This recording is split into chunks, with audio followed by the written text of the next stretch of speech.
Bismillahirrahmanirrahim. Assalamualaikum warahmatullahi wabarakatuh. Innal hamdalillah nahmaduhu wa nasta'inuhu wa nastaghfiruh. Wa na'udzu billahi min shururi anfusina wa min sayyiati a'malina. May yahdihillahu fala mudilla lahu wa may yudlil fala hadiya lahu. Asyhadu an la ilaha illallah wa la syarika lahu. Wa asyhadu anna Muhammadan abduhu wa rasuluh sallallahu alaihi wa alihi washabbihi wa man tabi'ahum bi ihsan ila yaumiddin, amma ba'd. Baik, pada malam hari ini kita akan kaji dari ayat di surah An-Nahl ayat 97. Ini dari ayat-ayat pokok ya dalam Al-Qur'anul Karim, dari pijakan-pijakan kehidupan yang menerangkan tentang sebab-sebab dari kebahagiaan hidup seorang hamba di dunia dan di akhirat nanti. Dan kita sarikan dari surah An-Nahl ini karena terdapat padanya dari dua pijakan pokok dari sebab kebahagiaan hidup di dunia dan di akhirat. Ya, walaupun kalau kita mau ingin menjelaskan dari sebab-sebab kebahagiaan itu sangatlah banyak, tapi ini diterangkan dalam ayat ini dua dari pokok-pokok kebahagiaan itu, yang bercabang darinya hal-hal yang lain lagi dari dua perkara ini. Baik. Dan tentunya kalau seorang mengukur kebahagiaan itu kan macam-macam ya. Kalau manusia pada hari ini, ada yang diantara mereka kalau di mata mereka kan orang bahagia itu kalau dia punya banyak harta, itu kan. Ada lagi yang lain juga, oh dia bahagia kalau punya banyak, misalnya keluarga yang dukung dia misalnya, ya.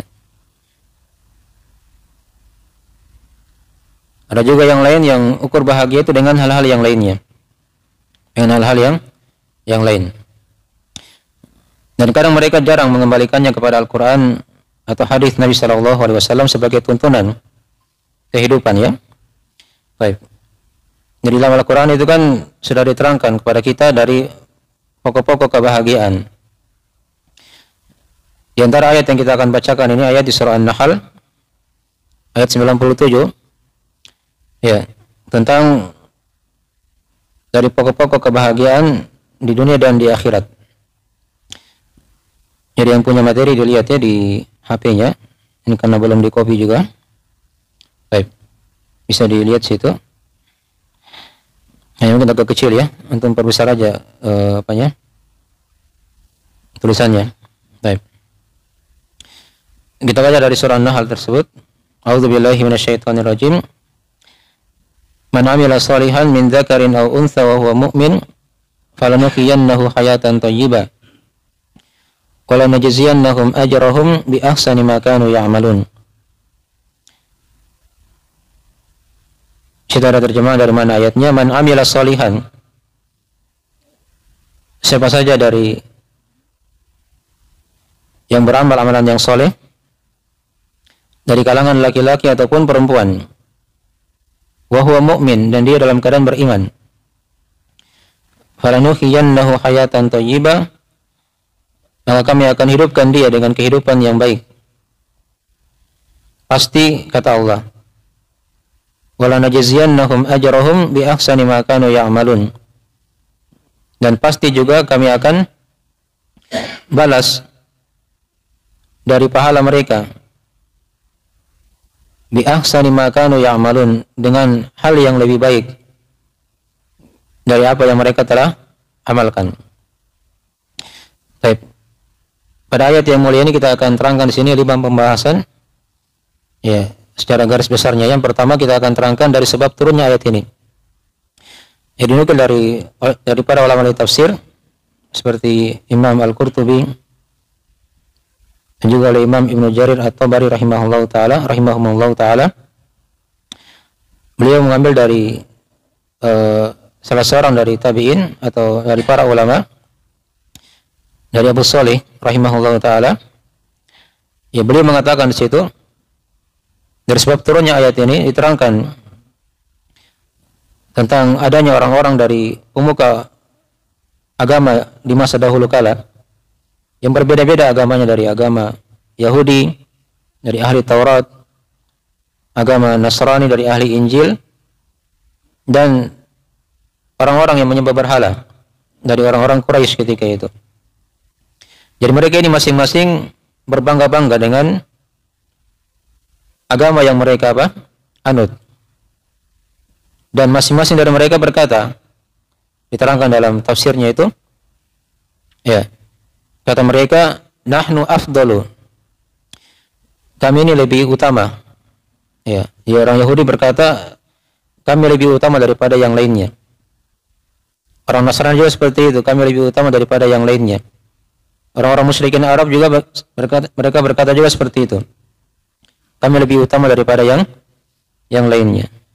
Maka turunlah ayat ini yang menjelaskan tentang keutamaan orang-orang yang beriman dan yang beramal soleh. Nah, mereka lah yang lebih utama di sisi Allah Subhanahu wa taala daripada yang lainnya. Baik, kemudian masalah yang kedua yang kita akan terangkan di sini tentang makna ayat, ya. Dari kata perkatanya diterangkan di situ kan man. Ini man amila solihan. Jadi man ini mencakup siapa saja. Ya. Apakah dia dari laki-laki ataupun perempuan, tua atau muda. Tentu di sini yang sudah balik, ya. Yang sudah dibebani syariat. Itu kan yang ada pahala di situ. Akan dibalas. Adapun kalau dia masih kecil, itu kan belum dibebani syariat dari hal yang telah kita maklumi. Tapi kadang untuk orang tuanya bisa di sana ada pahala yang diterangkan dalam hadis-hadis. Baik. Tapi pokoknya di sini kan kembalikan kepada siapa yang sudah sampai pada beban syariat. Ya, ini mencakup umum, ya, dari siapa saja dari manusia ini. Kalau dia beramal soleh dan punya keimanan, maka diterangkan tadi dari balasannya. Ya. Apakah dari kalangan manusia atau jin? Ya. Ini kan dua makhluk yang dibebani syariat di sisi Allah Subhanahu wa taala. Oleh Allah Subhanahu wa taala. Nah. Kemudian diterangkan di lafaz setelahnya man amila sholihan. Di sini diterangkan amila sholihan.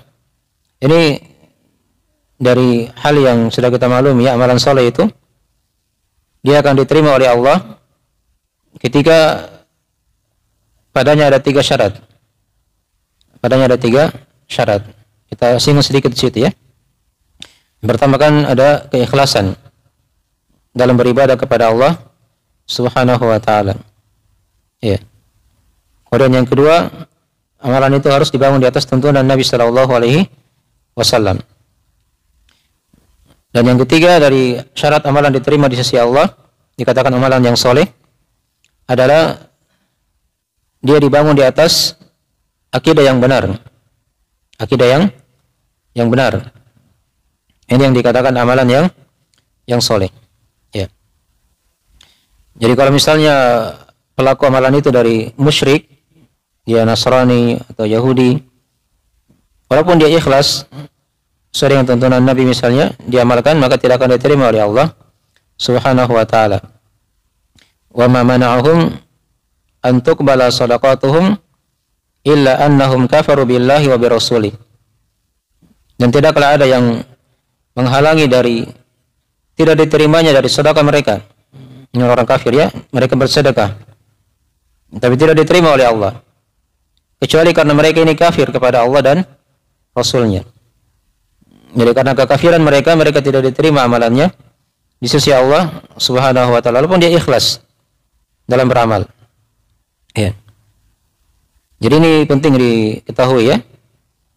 Jadi kita ini yang hidup di muka bumi ini kan bukan yang dicari itu banyaknya amalan, tapi yang dicari itu liyabluwakum ayyukum ahsanu amala. Itu diterangkan di surah Al-Mulk. Ya, agar dia menguji kalian, kata Allah. Siapa di antara kalian yang paling baik amalannya? Yang paling baik amalannya, bukan yang paling banyak amalannya. Ya. Kalau banyak dan dia sesuai dengan tuntunan, terpenuhi pada syarat-syarat, itu yang paling utama tentunya. Tapi yang jadi patokan di situ kan yang paling baik. Yang paling baik. Ya. Tiga syarat ini diterangkan dalam Al-Qur'anul Karim ya, kalau kita mau ingin lihat ada di surah Al-Bayyinah yang sering kita baca itu kan. Di ayat yang kelima. Wa ma umiru illa liya'budullaha mukhlishina lahud-din hunafa. Nah, di situ ada tiga syarat diterimanya amalan soleh. Ya, wa ma umiru, dan tidaklah mereka diperintah kata Allah illa liya'budullah, agar mereka, kecuali agar mereka beribadah kepada Allah mukhlishina lahud-din, dengan mengikhlaskan amalan itu hanya untuk Allah. Ini ikhlas kan? Hunafa, dan dia dalam keadaan hanif. Ya. Tadi yang pertama diterangkan di situ wa ma umiru, tidaklah mereka diperintah. Menunjukkan agama ini, amalan itu dibangun di atas perintah Allah dan Rasulnya. Ada dalilnya, itu kan yang kita amalkan. Dari ayat atau dari hadis. Itu syarat yang kedua tadi ya. Illa liya'budullah, agar mereka, kecuali agar mereka beribadah kepada Allah mukhlishina lahud-din, dengan ikhlas. Ini syarat yang pertama tadi. Dia beribadah hanya mengharap wajah Allah. Ya. Bukan mencari dari perkara dunia atau ingin dipuji oleh orang. Tapi dia murni mengharapkan wajah Allah Subhanahu wa taala. Hunafa. Hunafa ini jamak dari kata hanif. Ya. Dia itu condong kepada tauhid. Orang yang bertauhid, itulah orang yang berislam, yang beriman. Ya. Maka ini yang diterima amalannya di sisi Allah Subhanahu wa taala. Kemudian ada ayat yang lain lagi yang terkumpul padanya tiga syarat. Ya, itu ayat yang sering kita baca di malam Jumat. Apa yang dibaca di malam Jumat? Surah Al-Kahfi. Di akhir surah Al-Kahfi di situ diterangkan tiga syarat juga diterimanya amalan. Ya. Faman kana yarju liqa rabbih falyamal amalan shalihan wa la yusyrik bi ibadati rabbih ahada. Situ kata para ulama ada tiga syarat diterimanya amalan soleh juga. Yang pertama, faman kana yarju liqa rabbi, siapa yang mengharapkan perjumpaan dengan Rabbnya. Jadi dia punya akidah. Di antara akidah yang benar, dia meyakini akan berjumpa dengan Allah Subhanahu wa taala. Ya, bertemu dengan Allah pada hari kiamat. Ini dari akidah as-salaf yang hendaknya kita imani. Ya. Falyamal amalan shalihan, maka hendaknya dia beramal amalan yang soleh. Amalan yang soleh itu kan sudah diterangkan tadi. Jadi syarat-syaratnya. Ya. Wala yusyrik bi ibadati rabbih ahadan. Dan dia tidak berbuat kesyirikan. Ini dari apa? Syarat keikhlasan. Ya. Dan tadi yang amalan soleh itu kan kembali pada syarat yang kedua tadi ya. Pada syarat yang kedua, yaitu dia sesuai dengan tuntunan Al-Quran dan hadis. Dari tuntunan Nabi Sallallahu Alaihi Wasallam. Itu di antara dua ayat ya yang menerangkan tentang syarat diterimanya amalan di sisi Allah Subhanahu Wa Taala. Baik. Kemudian ini sudah tadi ya, lafaz man amila solihan min dzakarin aw untha. Ini kalimat min dzakarin aw untha dari laki-laki ataupun perempuan. Ini dari hal yang memperjelas dari kata man tadi itu ya. Walaupun man itu kan sudah mencakup semuanya. Tapi Allah kuatkan lagi dari kalangan laki-laki ataupun apa? Perempuan. Supaya tidak ada keraguan padanya. Ya, diperjelas dari syarat yang pertama tadi itu, man. Siapa saja kata Allah. Ya. Kemudian yang kedua, lafaz berikutnya diterangkan di situ wa huwa mu'min. Dan dia beriman kepada Allah. Ya. Di sini diterangkan ya dari keimanan. Ini sering kita ulang-ulang ya, dari mana keimanan itu kan secara bahasa dia bermakna membenarkan atau mengakui. Itu imannya secara bahasa. Adapun secara istilah, iman itu kan bermakna adanya keyakinan dalam hati, ucapan dengan lisan, ada amalan dengan anggota tubuh, bertambah dengan ketaatan dan berkurang dengan kemaksiatan. Itu 5 pokok keimanan. Ada amalan hati, ya, ada ucapan lisan, ada amalan anggota tubuh, bertambah dengan ketaatan kepada Allah dan berkurang dengan kemaksiatan kepada Allah Subhanahu wa taala. Ini diterangkan dalam hadis-hadis ya diterangkan oleh Nabi sallallahu alaihi wasallam dalilnya. Ya, di antaranya kan sudah kita sering dengar ya, hadis itu kan dalam riwayat Al-Bukhari Muslim. Sedangkan kata Nabi sallallahu alaihi wasallam, al-imanu bid'un wa sab'una syu'bah. Kata Nabi, iman itu ada 73 sampai 79 cabang. Ya, itu cabang-cabang keimanan sangat luas. Fa'alaha qulu la ilaha illallah. Wa adanaha imatul adani tariq wal haya'u syu'batun minal iman. Ya. Yang paling tingginya kata Nabi dari keimanan itu adalah perkataan la ilaha illallah. Yang paling rendahnya dia menyingkirkan gangguan dari jalan. Ya. Dan rasa malu kata Nabi bagian dari keimanan. Bagian dari keimanan. Ini mewakili tiga itu tadi. Yang pertama apa tadi? Yang paling tingginya perkataan la ilaha illallah. Ini mewakili ucapan lisan. Yang kedua, paling rendahnya kata Nabi menyingkirkan gangguan dari jalan. Ini mewakili apa? Amalan anggota tubuh. Dan yang ketiga rasa malu. Tempatnya di mana? Di hati. Itu bagian dari iman kata Nabi sallallahu alaihi wasallam. Ya, dan iman itu kita meyakini juga dia bertambah dengan ketaatan, berkurang juga dengan kemaksiatan.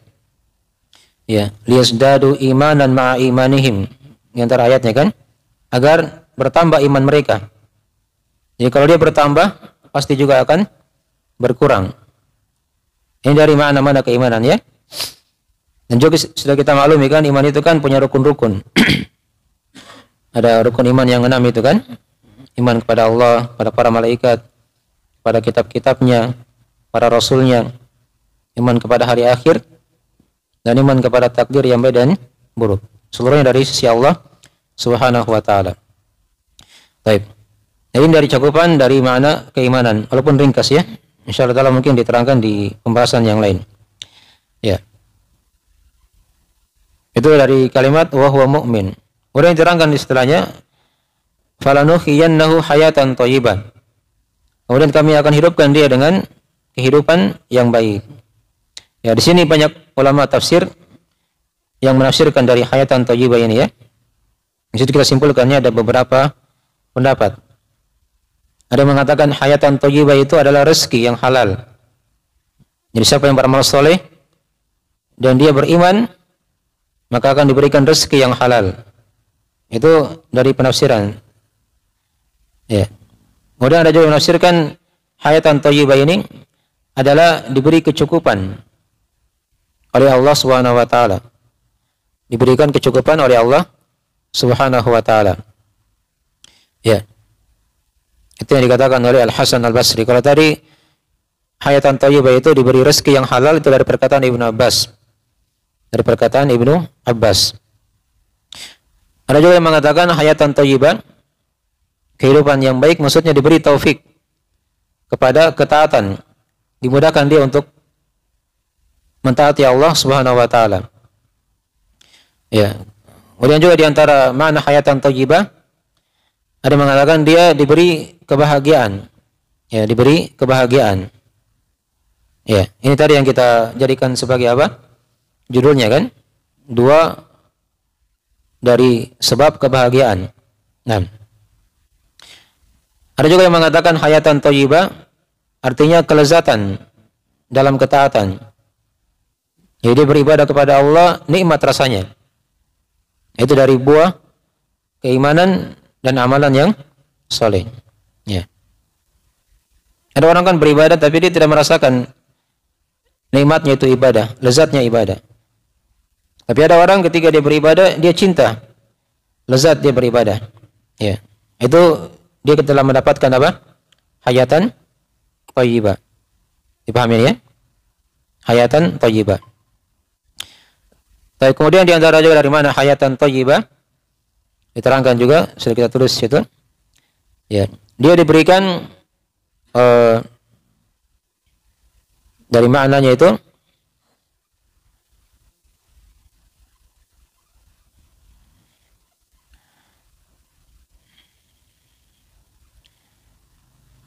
dia diberikan kecukupan.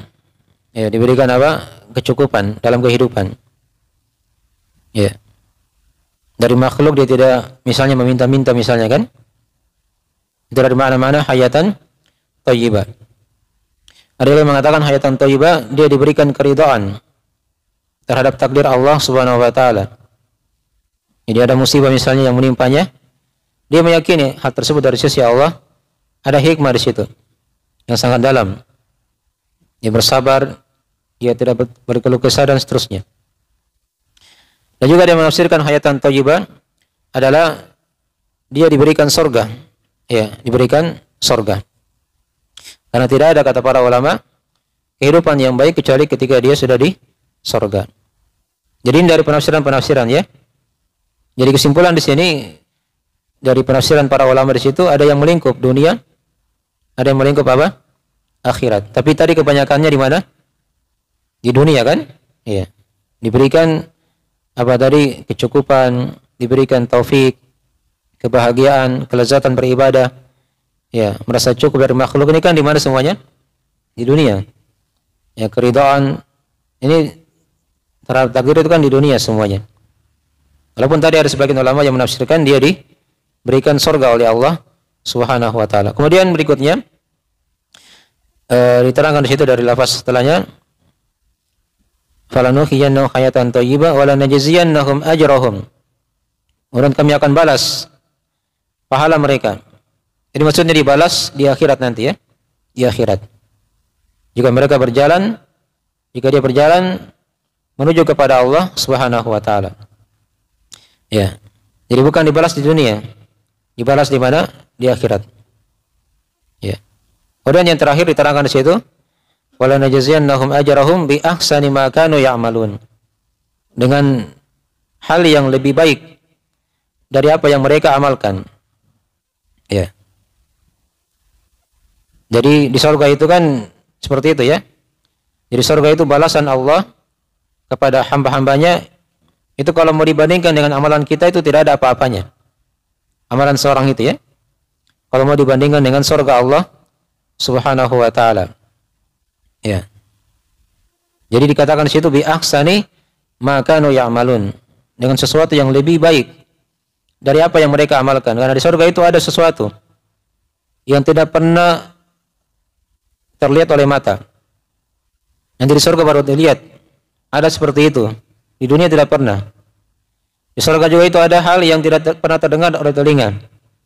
Ada sesuatu yang tidak pernah terdengar oleh apa? Oleh telinga kita. Kemudian di surga juga ada yang tidak pernah terbetik dalam hati. Ada nikmat dari Allah yang tidak ada di situ didapatkan di mana? Di dunia. Yang tidak pernah kita pikirkan. Ternyata di surga itu ada seperti itu. Bahkan di surga diterangkan dalam ayat yang lain juga. Di surga itu ada sesuatu yang ketika jiwa itu baru berpikir, dia sudah muncul. Ya.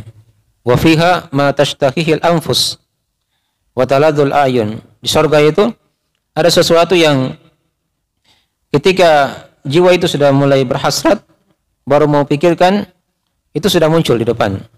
Ya. Dan kelezatan-kelezatan yang ada, yang kita yang seorang hamba itu dia fikirkan akan muncul. Ya. Baru dia fikirkan akan muncul di depannya. Itu diantara dari kenikmatan surga ya. Dari kenikmatan surga Allah Subhanahu wa taala. Baik, jadi dari mana-mana ayat yang kita terangkan tadi itu ya. Man amila sholihan min dzakarin aw untha wa huwa mu'min falanuhyiyannahu hayatan thayyibah wa lanajziyannahum ajrahum bi ahsani ma kanu ya'malun. Baik, sekarang kita terangkan di masalah yang ketiga tentang makna global ayat. Ini masalah yang ketiga ya, tentang makna global ayat ini. Jadi di sini Allah mengkhabarkan kepada kita ya, bahwa siapa saja di antara hamba-hambanya yang beramal amalan yang soleh, tadi kan sudah diterangkan ya, apa itu kriteria amalan yang soleh. Dari laki-laki ataupun perempuan, dalam keadaan dia beriman kepada Allah, dia punya keimanan, dia punya apa? Keimanan, ya, pada Allah dan Rasulnya. Maka diterangkan di situ, falanuhyiyannahu hayatan thayyibah. Maka kami akan hidupkan dia. Di sini dibawakan dengan beberapa penguat ya. Dalam ayatnya itu falanuhyiyannahu. Ada lam taukid, ada nun taukid. Ya. Maka di situ bermakna pasti. Sungguh pasti Allah akan hidupkan dia dengan kehidupan yang baik. Tadi sudah kita terangkan ya apa itu makna kehidupan yang baik. Ya. Dan akan diberikan balasan dari apa yang dia telah amalkan ya dengan sesuatu yang lebih baik daripada apa yang dia telah amalkan. Baik. Di dunia diberikan tadi kehidupan yang baik maksudnya, dan di akhirat dia akan dibalas ya dengan pahala yang lebih baik daripada apa yang dia telah amalkan. Jadi dari mana-mana ayat yang sudah diterangkan tadi itu. Baik. Ya. Di bawah situ kita terangkan juga yang berikutnya tentang masih ini masalah yang keempat ya. Tentang keutamaan keimanan dan amalan soleh. Ini kan sering kita dengarkan ya. Kadang ada sebagian kelompok juga bahas masalah ini juga. Iman dan apa? Amal soleh. Tapi mereka tidak paham apa itu arti keimanan, apa itu amalan yang soleh. Ya. Nah, di sini kita terangkan ada 20 dari keutamaan-keutamaan seorang itu diberikan keutamaan ketika dia gabungkan antara tadi keimanan dan apa? Dan amalan yang soleh. Amalan yang soleh. Baik. Kayaknya tidak cukup waktu ini kita terangkan semua ini. Ya. 20 ini kalau kita bahas lagi mungkin bisa sampai setengah jam lagi nih. Ya. Tadi agak terlambat ya kita mulai talimnya.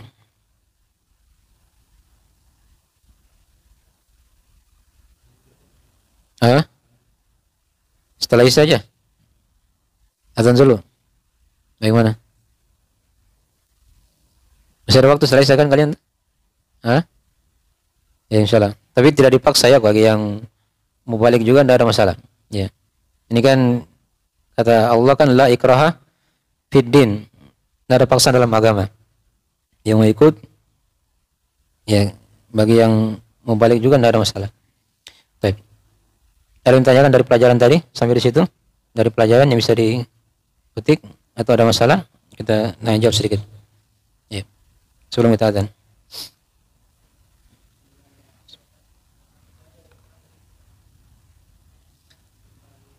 Saya hafal ayatnya kalau Al-Kahfi. Lihat aja di ayat yang paling terakhir saja.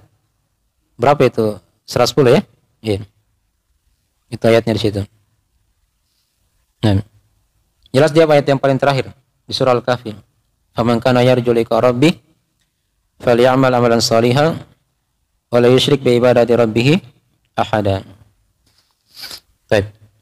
Yang lain masih ada?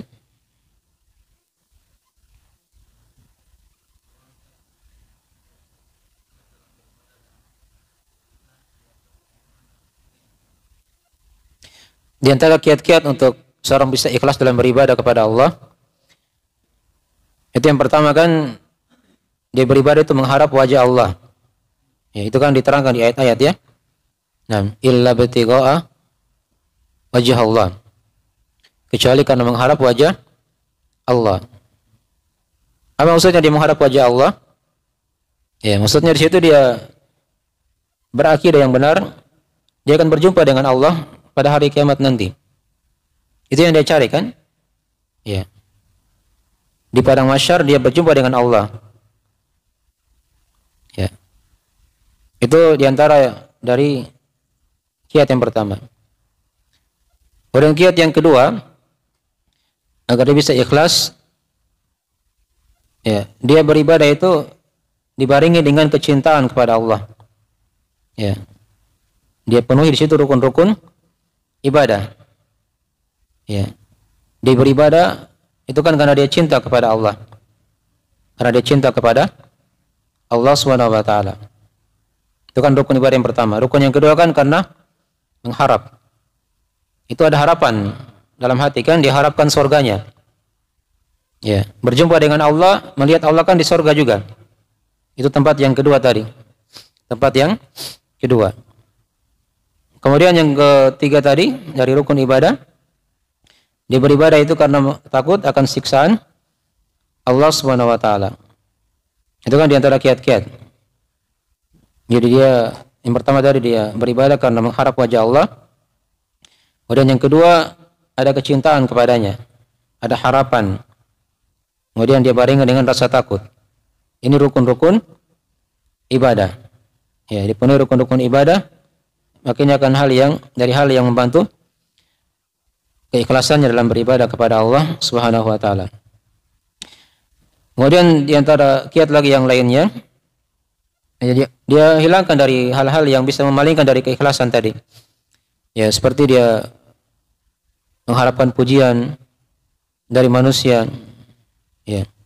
Itu tidak usah dia toleh ke situ. Kita ini dan yang lainnya kan sama saja, semuanya hamba Allah. Jadi jangan ada yang merasa tinggi di situ, lebih utama. Ini berbahaya ya. Ini sifat dari iblis. Ya. Jadi dirinya itu dan orang yang lainnya dianggap sama saja. Begitu ya, sama-sama beribadah kepada Allah Subhanahu wa taala. Tidak ada yang lebih utama daripada yang lainnya. Itu juga di antara kiat agar seorang bisa ikhlas dalam beribadah kepada Allah Subhanahu wa taala. Kemudian juga di antara kiat juga yang lainnya, dia meyakini bahwasanya ibadahnya itu masih kurang. Ya. Jadi ibadah yang kita amalkan itu kurang sempurna. Tidak ada yang sempurna dari ibadah kita ya. Ya. Jadi kita merasa ibadah kita itu masih apa? Masih kurang. Ya. Jadi kalau dia masih kurang, dia akan perbaiki terus. Ya.